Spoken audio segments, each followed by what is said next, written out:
live in Bali at nighttime with the beautiful sounds of the insects behind me.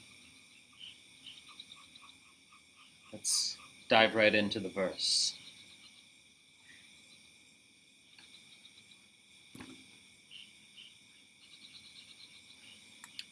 Evameva nimīlyādau, netre kṛṣṇābham agrataḥ, prasārya bhairavaṃ rūpaṃ, bhāvayaṃs tanmayo bhavet.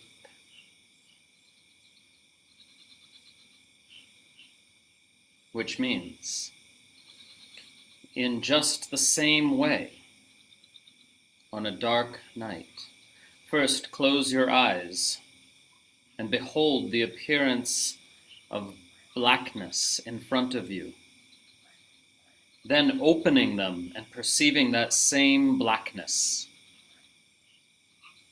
contemplate it as the very form of Bhairava, and you will become one with him.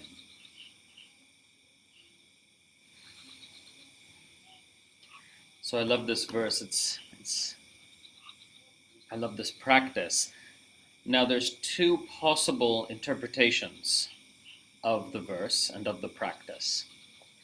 One is, on a dark night, you face into the darkness and you close your eyes and you contemplate the darkness.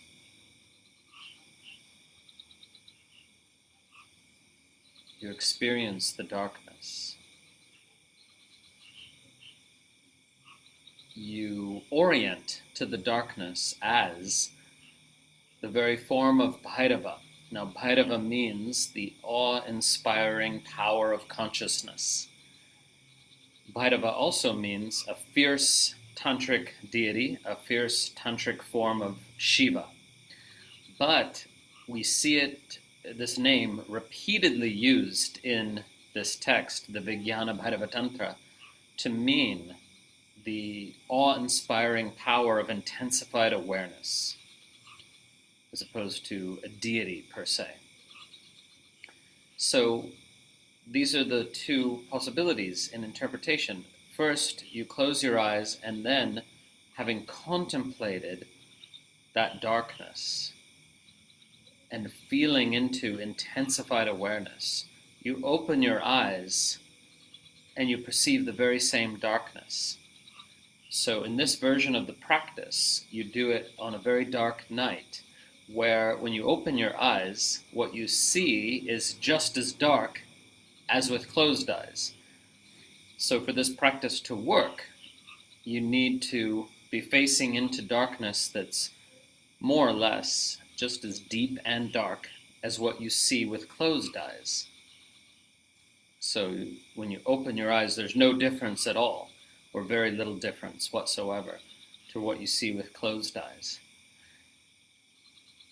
And you enter into the great mystery of the awe-inspiring power of consciousness that in Tantra we call Bhairava. Now the other possible version of this practice is where you seat yourself before an image of Bhairava, specifically Kala Bhairava or Black Bhairava. Now this makes sense more in a specific cultural context. If you are in Nepal or India, you can seat yourself in front of one of these awesome images of Bhairava. And I'll put one of these pictures in the comment thread for this video. So in this version of the practice, you seat yourself before the image and close your eyes and contemplate the darkness of closed eyes. And then at some spontaneous moment, you open your eyes and you see the image of Bhairava. Now this is an anthropomorphic image of a deity, but a Tantrika understands that as a representation of this awesome power of consciousness. So that's basically it. That's the whole practice. You go deep into the experience of darkness and open your eyes and see either more darkness or an image of Bhairava. The way the verse is worded in Sanskrit means that it's pretty much impossible to tell which version of the practice the author intended. And it's always possible that this ambiguity is intentional, in which case you can experiment with both.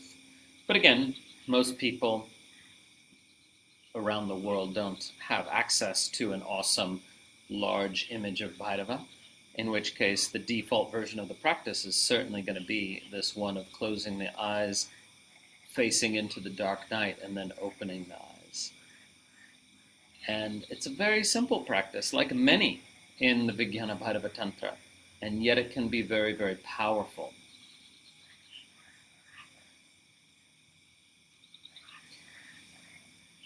So that's it. This is a short video and a short practice. I'm in very low light, needless to say, to suit the theme of the video, and that means not a high resolution. But good news is I'm getting hold of a high quality camera soon to make these videos. We're going to take them to the next level. So sometime, I don't know, next week, look for some videos with this new higher resolution, if I can figure out how to work it. But right now, wherever you are, if it's nighttime where you are, try this practice, right? Because it's important to not just hear the words, but to, if you can, immediately try it. As I just posted recently in the Facebook group, this tradition says, knowledge that is not put into practice, that is not put into action, is a burden. So we seek to put everything into practice, put everything into action. So if you're watching this video at nighttime, you can turn out the lights, you can close your eyes, you can settle into that velvety darkness and experience the slightly scary, perhaps, and certainly awesome power of consciousness. And opening your eyes, let your awareness expand into the even greater darkness. Making friends with the unknown. We find this theme in various traditions of the world. There's a beautiful text of Christian mysticism called The Cloud of Unknowing. Ironically, it's a virtually unknown text because mysticism was not encouraged in that religious tradition. But we actually find it in every tradition. We find Bhairava, or his feminine counterpart, goddess Kali, in every tradition, under different names, as the radiant darkness, the divine unknowing, the mysterium tremendum, the awe-inspiring power of consciousness. Every opportunity to connect with that is truly one.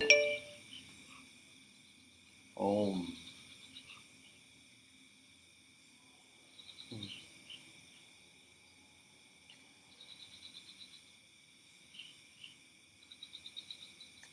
So just seeing a couple of questions in the live chat for those of you who are live.